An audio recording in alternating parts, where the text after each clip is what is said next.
Sorotan lainnya di Kompas Pagi, Saudara, masyarakat masih mengalami kekurangan air bersih dan akses sanitasi, khususnya di DKI Jakarta.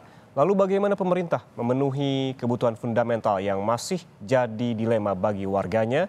Berikut ini liputan jurnalis Kompas TV Glenis Oktania dalam rangka Hari Air Sedunia. Jakarta sebagai ibu kota dan sentra bisnis masih memiliki permasalahan sarana air dan sanitasi di permukiman informal. DKI Jakarta merupakan provinsi dengan rumah tangga kumuh terbesar di perkotaan. Menurut data BPS tahun 2020, jumlah rumah tangga kumuh di ibu kota mencapai 22,07%. Pemerintah melalui Kementerian Pekerjaan Umum dan Perumahan Rakyat atau PUPR membangun sistem pengelolaan limbah domestik untuk mengurangi pencemaran badan air, di mana proyek ini dipimpin kepala daerah dengan menunjuk BUMD sebagai pihak penyelenggara kegiatan. Saat ini, Pemprov DKI telah berkoordinasi dengan Bapeda terkait pendanaan, diantaranya membangun MCK dan juga sistem pelayanan limbah domestik. Mengakselerasi pembuatan MCK karena itu adalah salah satu itu tiap hari itu orang pakai itu kan, tiap mau nggak mau ya supaya kita kualitas air permukaan badan air kita meningkat, ya salah satunya sumber pencemarnya harus di stop juga. Coba dengan ada beberapa zona yang berdasarkan master plan, coba kita hidupkan kembali gitu alternatif pendanaannya.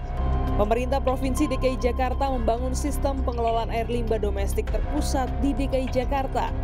Total ada 16 zona yang diproyeksikan, di mana zona prioritas instalasi IPAL antara lain zona 0 Waduk Setiabudi, zona 1 kawasan Waduk Pluit, zona 2 Waduk Muara Angke,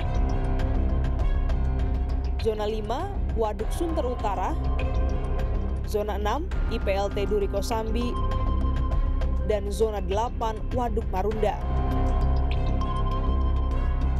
Instalasi pengelolaan air limbah domestik ini bertujuan mengubah limbah rumah tangga menjadi air yang memenuhi standar baku sebelum dibuang ke badan air permukaan. Namun di lain pihak, berdasarkan fakta sejarah, Reza Muhammad, Koordinator Koalisi Rakyat untuk Hak Atas Air atau KRUHA, menampik program pemerintah dapat berjalan.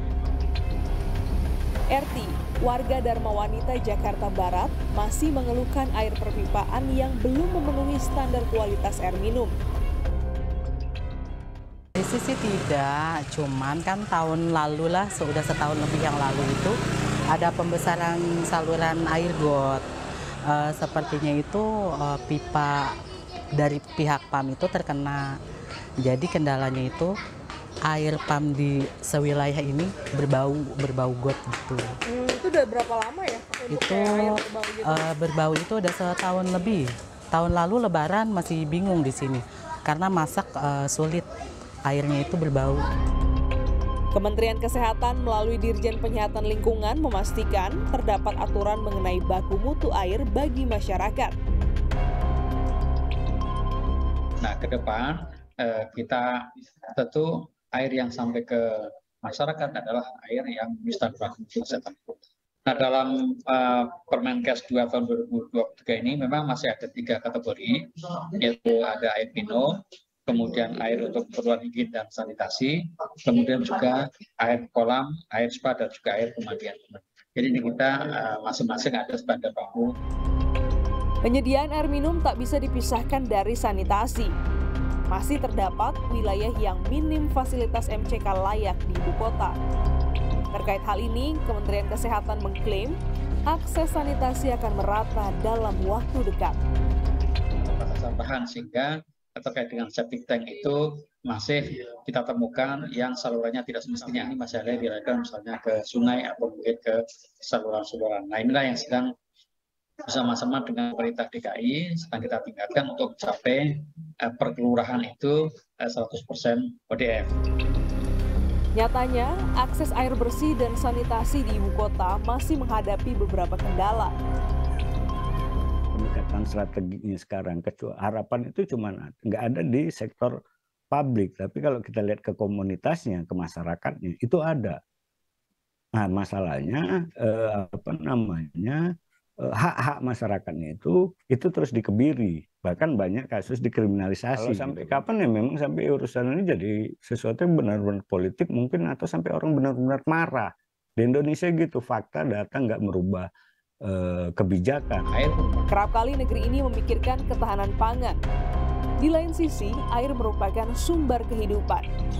Makan tanpa minum sulit menelan. Air bersih untuk berkegiatan adalah hak setiap insan. Lilis Oktania, Kompas TV, Jakarta.